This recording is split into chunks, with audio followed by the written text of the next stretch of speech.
plus en plus, ces dernières semaines à Mons, c'est toujours avec une très très belle réussite.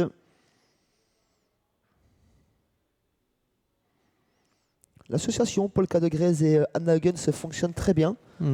On compte des victoires pour ce tandem. Leur dernière association, c'était une deuxième place, il y a quelques semaines de cela maintenant. Le tandem est reformé aujourd'hui.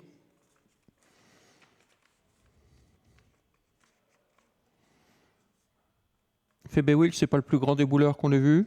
Non, c'est pas le plus grand débouleur. Il va partir tranquillement. Mais il se place, hein, il ne devrait pas être trop loin de la tête tout de même. Ça va dépendre un peu de Goldfinger.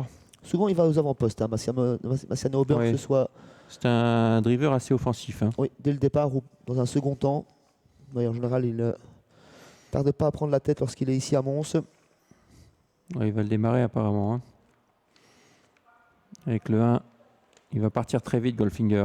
Il va prendre tout de suite tête et corde, même si à l'extérieur, Rapido Bello prend un très bon départ, avec également le numéro 7, Nabanos DHM qui est sollicité. Ensuite, on a le 3 Febe Wilks qui va avoir un parcours caché. Bon départ de Papillon Vreitout également, mais qui va devoir se retrouver sur une troisième ligne, puisqu'on lui a brûlé la politesse en se rabattant avec le 4 Rapido Bello.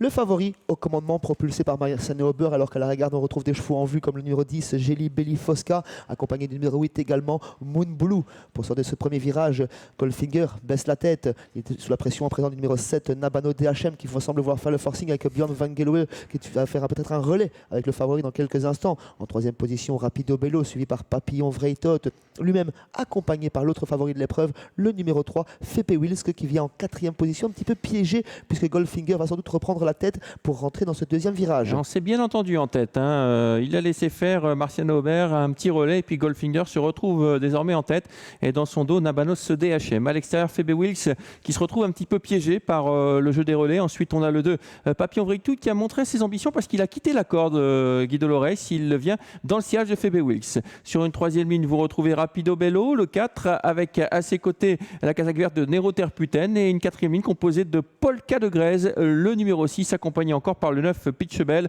à l'arrière Jeli Belli Fosca ou encore Harmonie du Source.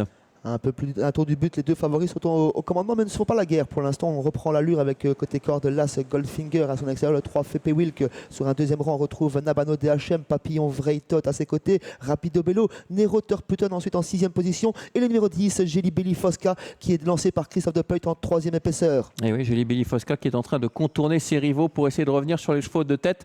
C'est dur hein, ce qu'il est en train d'entreprendre Christophe de Peut avec sa jument, mais elle poursuit sa progression. Devant, il y a Goldfinger et Fepe Wilks, les deux favoris dans leur sillage. Nabanos DHM, Papillon Vreitout est toujours né au vent. Jeli Belli Fosca qui va devoir faire un sacré dernier kilomètre si elle veut faire quelque chose. Après une reprise à l'allure devant les tribunes, on relance totalement la course de Jeli Belli Fosca qui lance tout dans la bataille avec Christophe de Peut qui lui demande le maximum pour tenter de se rabattre avant le virage.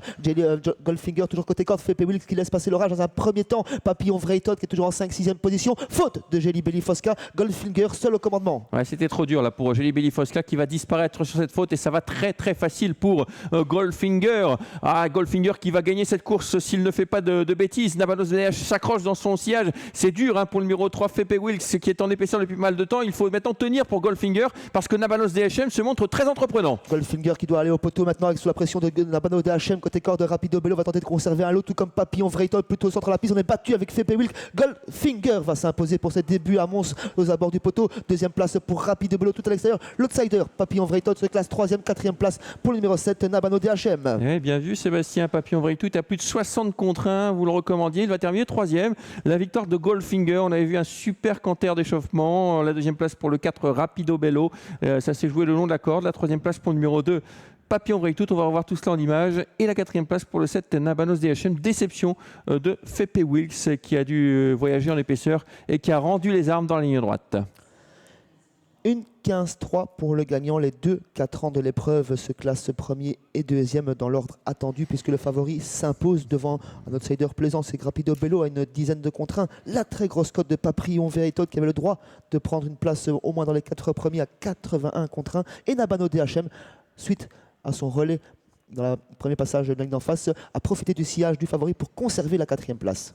Ouais, on va rester prudent pour cette arrivée. As 4, 2, 7 et 3. Le 8 a bien fini en dehors, mais c'était trop tard. As 4, 2, 7, 8 et 3, arrivée de cette première course.